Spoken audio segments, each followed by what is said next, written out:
Ghost. They've been making a lot of high-end quality products at a pretty good price lately. Um, by lately, I mean over the past several years.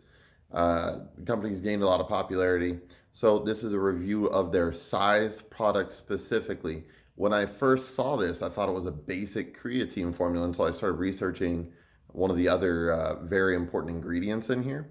And so this Ghost Size is actually a pretty good product. It runs for about $40 a can, and you get 30 servings out of here. I'm gonna walk you through the big three: price, quality, and taste. Taste-wise, what flavor was this? The sour watermelon. Their flavors are usually really spot on. This one was as well. I will say there's kind of like a almost like a mintiness in your mouth when you drink this. It's like if you've ever had like a menthol something in your mouth or on your skin, kind of has that kind of same sensation. But taste, I'll give it maybe a 7. It was good. It wasn't to die for, but it was pretty darn good. Uh,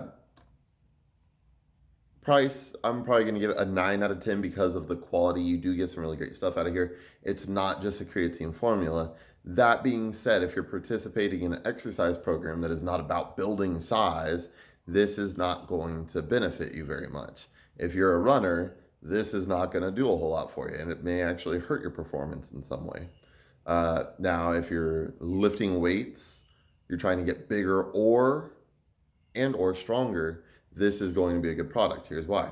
30 servings, 5 calories, 1 carb, blah, blah. It's got a little bit of potassium, not much. And then you get into what actually makes this the size compound.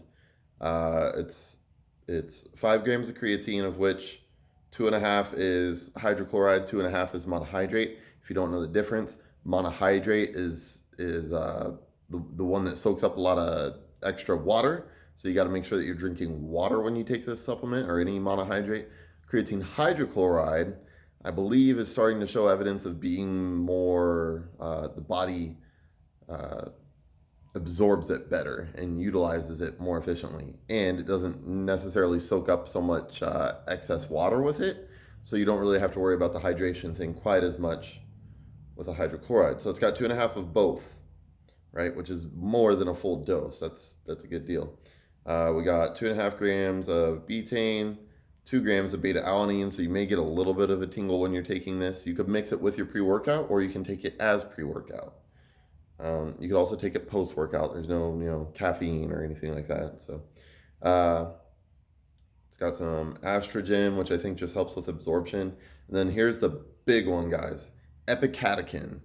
Epicatechin is a myostatin inhibitor, meaning it stops production of myostatin to some extent.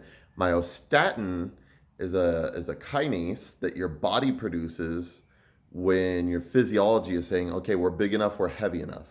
So if you're reaching kind of a genetic ceiling or something along those lines, something where like you've been on a plateau, you're a consistent lifter, you've been training for a couple of years or more, and you just feel like you've kind of hit a plateau, you're still getting sore from your workouts, your calories are still on point, you're still getting adequate levels of protein. However, you just hit this block. All signs in your training, if you're still getting moderate soreness, point to you're doing the right thing. If you're still adjusting your calories and your protein intake appropriately, you're doing the right thing, but you're not getting any bigger. It's because your body's producing myostatin. It's saying, we're big enough, we're heavy enough, dude, chill out. Epicatechin reduces the amount of myostatin that your body produces. It's also found in like dark chocolate and stuff like that, but you'd have to eat so many dark chocolate bars in a day that it would be ridiculous to keep up for any period of time. This, a very adequate dose. I think it's actually twice what they use in like clinical studies and stuff. So the dosing is good. My workouts right now are not intense enough to really get a whole lot of benefit from this, so I wasn't able to see what I wanted. I'm not at that genetic ceiling area right now. My nutrition is not on a T. My lifting is not to a T, things of that nature. So if that is you, definitely check out this Ghost Size. I think that you're going to see some really good results from it. I've heard very good things about it. That's it.